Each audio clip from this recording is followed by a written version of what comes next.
Northern Woody here again. I'll just give you an update on my vlog of the Ironhead Sportster restoration sort of thing. It's kind of a homemade restoration job, but in saying that, it is actually coming up really nice. I've painted the motor. I'll just get up close so you can see. Painted the motor in a wrinkled black paint. It's VHT engine paint. That's it almost gives the finish of the modern Harley black motor paint they use on them. I've still got a bit of work to do. I cleaned up the carby today. It's an SU. I don't know whether it's going to need a seal kit or something. It hasn't been used for a while, obviously. I painted the rear shockers just in black. It's just a matte black. I'm probably going to do the exhaust the same, because that's an actual, that paint that they're painted with is an actual ceramic coating for exhaust up to, like, I don't know, 1200 degrees, so it's definitely what you need for your exhaust. But yeah, just got into a bit of detail, you know, done the polishing. Considering painting this section in here black as well, maybe, I don't know. Still contemplating. I'm getting there slowly. I've still got the front wheel to do. I just gave the paint, because as you can see, the paint on the guard, it's got chips and scratches all over it. But like I said earlier in the vlog, I'm probably not going to worry about spending out on the paint just yet. Who knows, down the track it might not be as expensive as I thought to get it painted properly. But I just wanted to get it neater, just a bit of detail. As you can see, I've done all the brackets. I've still got to repaint that, because putting stuff back on, it's kind of a weird idea, that is. It's a round nut, so how the hell are you supposed to get that on without scratching the paint? I kind of knew that was going to happen, so it didn't bother me too much. I'll fix it later.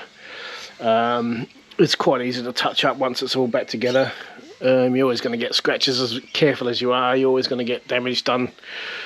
The bars, yeah,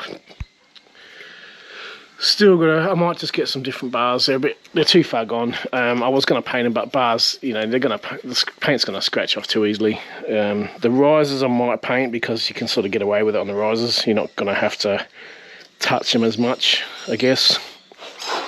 Failing that, I might just have to either get them powder coated or re-chromed or something. I don't know, haven't decided yet.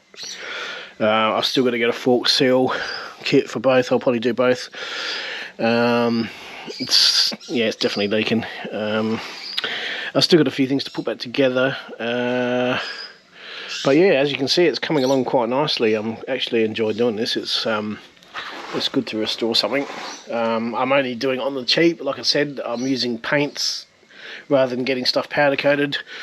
But tell you what, and it's not going to be a show bulk or nothing, but it's actually coming up really nice, and it'll be enjoyable to get it going back on the road again. I've got the rego papers now, so once I've got it all running, then I'll look at registering it. And apparently second gear is a bit of an issue in this bike. It's worn, so it jumps out. So down the track I may decide to get a new set of gears for the box. I've been watching YouTube clips on that, and it doesn't look too hard. And that's about it. Yeah, I'm just plodding along, getting it going.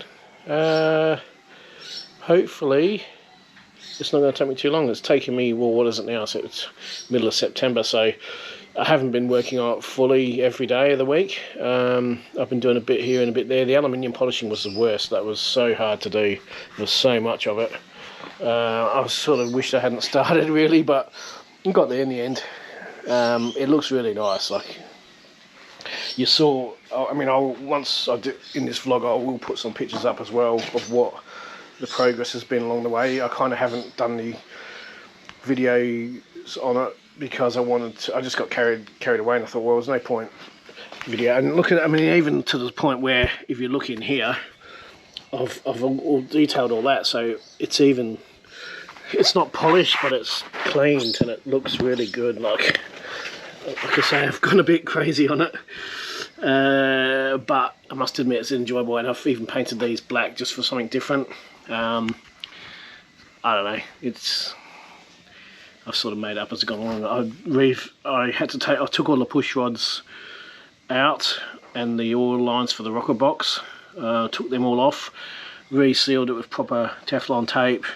I've adjusted the valves, they're all pretty good as far as the adjustment. I'll check them again obviously once the thing's running. I'll get it hot and stuff like that, but the tank still needs some work. That's here. As you can see, my shed's still a fucking mess. I've got shit everywhere. I only just put it there. It hasn't been laying in the crap like that. But yeah, and I've sorted out the wiring. I've got a new battery. I've actually got it to the point where it turns over before I stripped it again to paint everything. But as you can see, yeah, it's a nice little project. I'm really enjoying it. Hopefully by the start of summer, or even the middle of summer, it'll be on the road. And it just, I think it looks really good. Like, I'm a bit biased, but I don't care. As you can see, it's taken me a lot of work, a few months to do it. It's kind of thing you start and you go, oh shit. You just look at stuff and you go, oh, that needs doing, oh, that needs doing, that needs doing. It needs a brake lever. I've got to try and source one of them. I ended up getting a replacement starter solenoid switch, which was stuffed. It wouldn't even work from the guy in the States, and he was good about it. He ended up refunding me my money, but unfortunately you don't get a refund of the postage, which was the stinger on that one. But it's kind of hard, like some of the part numbers are still available. Some people have the parts original, you just got to source them. But in the meantime, I've got the actual part that goes onto the spline, because I tried to even see if I could get a newer Sportster one, but they're not the same. Only the early model stuff had splines on it, so I've got to try and work out. Actually, it goes that way. I've got to try and work out how the hell, because the lever obviously will come out and go that way, so you can rest your foot and use it.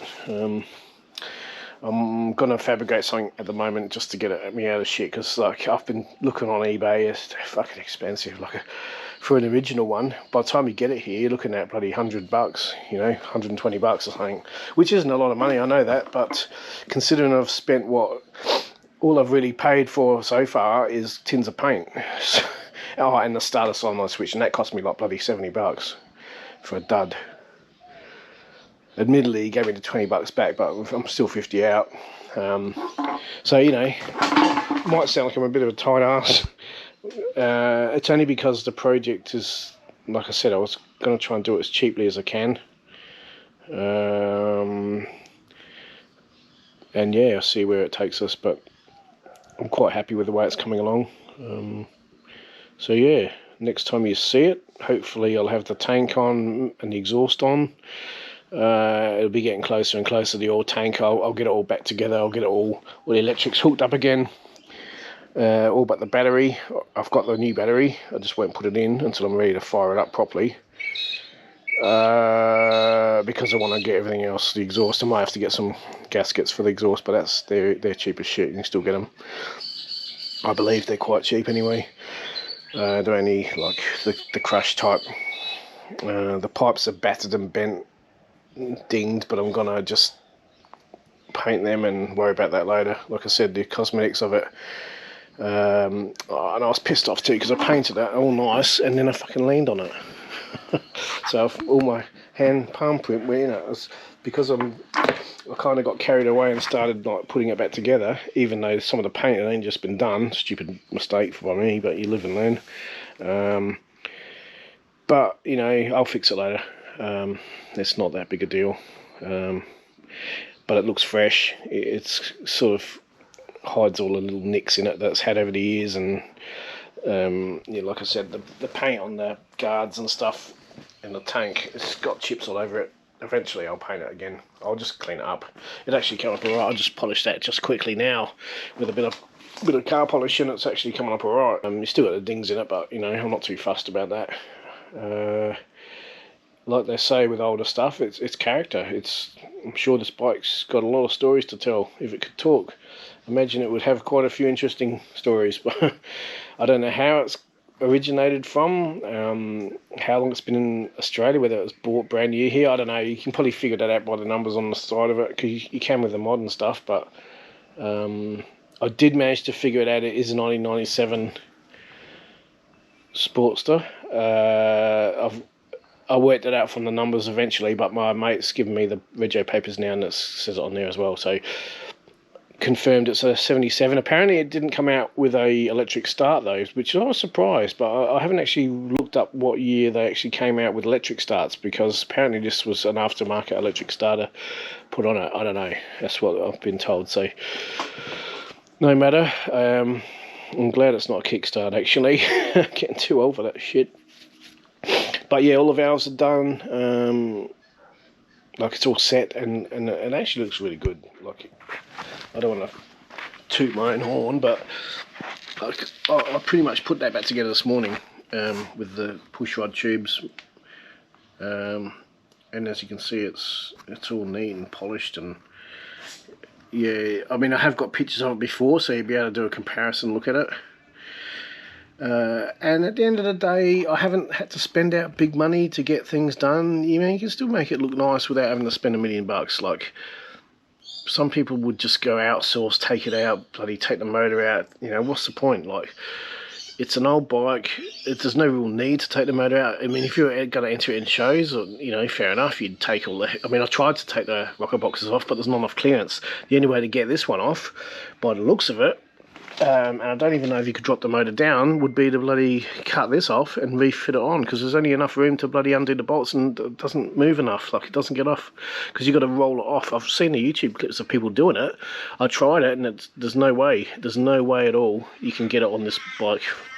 They've made it too tight, you can't get it off. So anyway, enough of that crap. But yeah, I gave this all a good clean out. I've got to reconnect the throttle cable and do all that. So anyway, I'll sign off for now, and yeah, next video I will hopefully have a lot more done and be almost ready to fire up. Alright, adios from Northern Woody. I'll catch you next time. Stay upright.